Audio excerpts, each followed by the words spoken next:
The attack happened about 115 feet offshore. It only took minutes for the Good Samaritans to bring the boy on here to the sand. Within minutes, a helicopter landed here on the beach and quickly took the boy to Children's Hospital. Really smoky out here, really bad air conditions, not a safe place to return. But when residents do get a chance to return, this is unfortunately what some of them will be coming home to.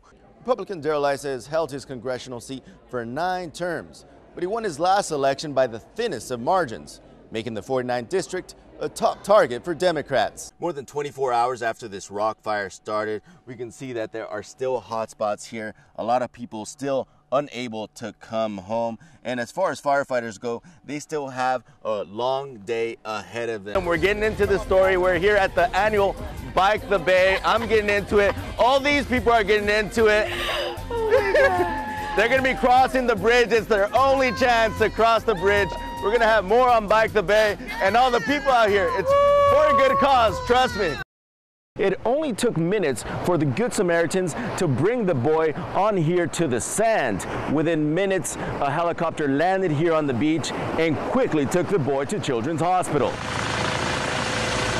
He kept screaming, and then I kind of heard that I got bit, and there was a seal swimming around us, and so I kind of put 2 and 2 together when I started paddling towards him, and there's a big old,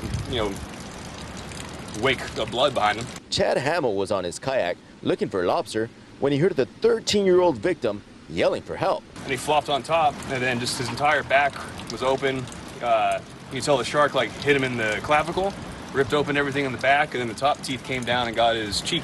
Cell phone video recorded by witnesses shows paramedics treating the boy.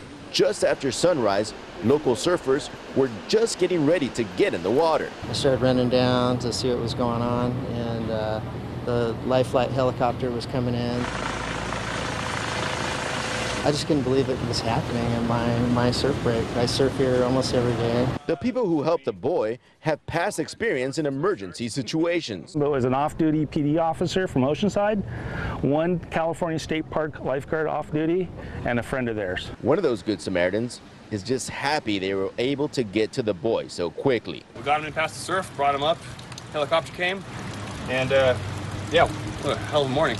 This beach is usually packed with surfers on a Saturday. Today it's empty, except for that one man who has gotten in the water despite the warnings. This beach, the water, it's going to be closed for a couple of days, but a lot of the surfers here in Encinitas say that despite the risks, they're anxious to get back in the water. In Encinitas, Ramon Galindo, NBC 7.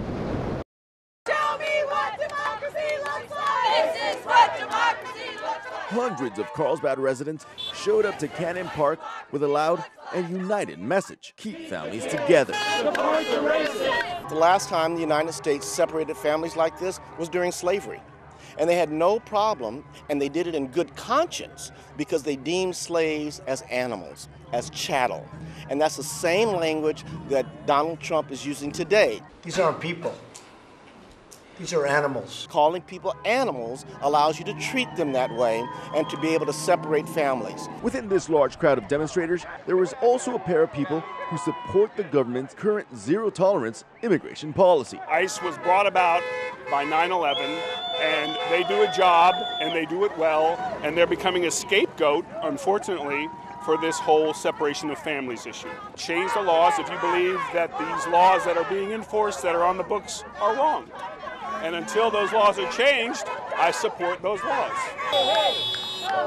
Today's protest in Carlsbad actually started off with a little bit of controversy. The city actually posting these signs here at Cannon Park saying it's unlawful to have an event here of more than 50 people without a permit. However, that did not deter the protesters today. As we can see, hundreds of people gathered here at the park to show their support for families separated at the border. We can make a difference when we come together and we get loud. So we're just continuing to do that because it's our right and it's our moral obligation. It's with that spirit that many of these demonstrators but to keep protesting loudly in the streets. In Carlsbad, Ramon Galindo, NBC 7.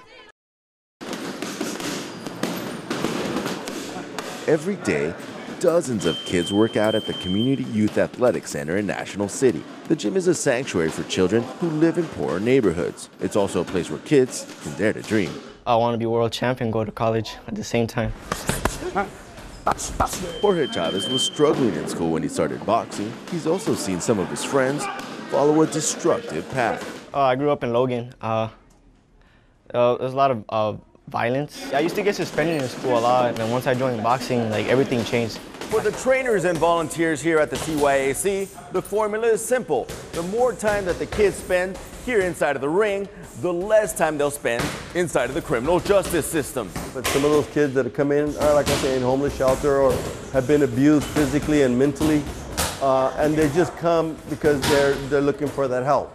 I have some friends, you know, who do bad stuff, but I don't let them influence me that now because my mentality is stronger now. Jorge's quest to be a champion is even more challenging because of his undocumented status. I'm a DACA. Right now I'm in a current situation where I'm trying to, you know, become a citizen so I can travel more in the country and, you know, fight more nationally. Most of the children who train here won't ever win a championship belt, but the hope is to help them become champions in life. In National City, Ramon Galindo, NBC 7.